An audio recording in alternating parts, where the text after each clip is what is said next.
মালিক জিজ্ঞাসা করে প্রতিদিন, বান্দা কি কারণে আমাকে ছেড়ে দিলা? হ্যাঁ, রাত 12টা বাজে তুমি ঘুমায় গেলা, মা ঘুমায় গেল, বাপ ঘুমায় গেল, বিবিও ঘুমায় গেছে, পাড়া পড়শি ঘুমায় গেছে।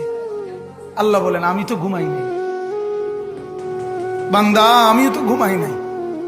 সারাদিনে আমিও তো জগৎটা পরিচালনা করছি, তবুও তো আমার কোনো ক্লান্তি নাই, আমি তো ঘুমাই নাই। কেন ঘুমাই নাই জানো বান্দা?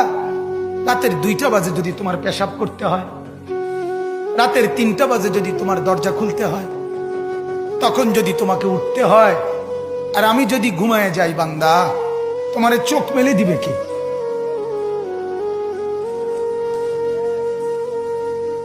এই বাপ, চোখ মেলে দিবে কি?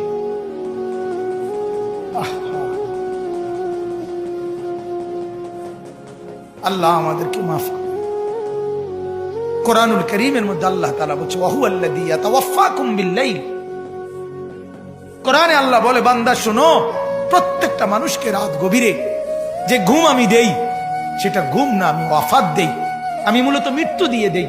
আবার আমি দয়া করে একটা নির্দিষ্ট সময় পরে চূড়ান্ত মৃত্যু দেব বলে আমি আবার সেই হায়াত সকালবেলা যখন জাগতে শুরু হয় তখন আমি ফিরে দেয় আল্লাহ।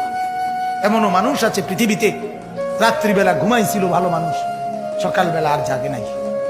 আমার একজন দূরসম্পর্কীয় চাচা আছে, প্রফেসর ছিলেন, ভালো মানুষ ছিলেন।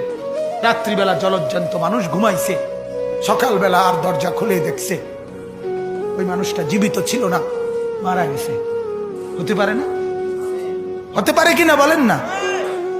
তাইলে বছরের পর বছর, মাসের পর মাস, এই বাপ, বাহিরের কারো চিন্তা করে বাদ দেন। আপনারা যারা বসছেন, আপনাকে বলছি, আপনি কষ্ট করে বসছেন, রাতের 12টা বাজে, রাতের 12টা বাজে, এত কষ্ট করে বসছেন, বিনিময়ে একটু ভাবেন, একটু ভাবেন, অনুরোধ আমার, একটু ভাবেন। আজ মাঝে মাঝে মন চায় আল্লাহর বান্দা মুসলমানদেরকে বুকে জড়ায় ধরে কাঁদি যে বাপ, কেন এত ভুল করছেন?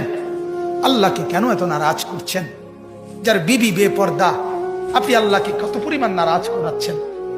যার স্ত্রী, যার মেয়ে বেপর্দা, আপনি আল্লাহকে কি পরিমাণ নারাজ করছেন বলেন?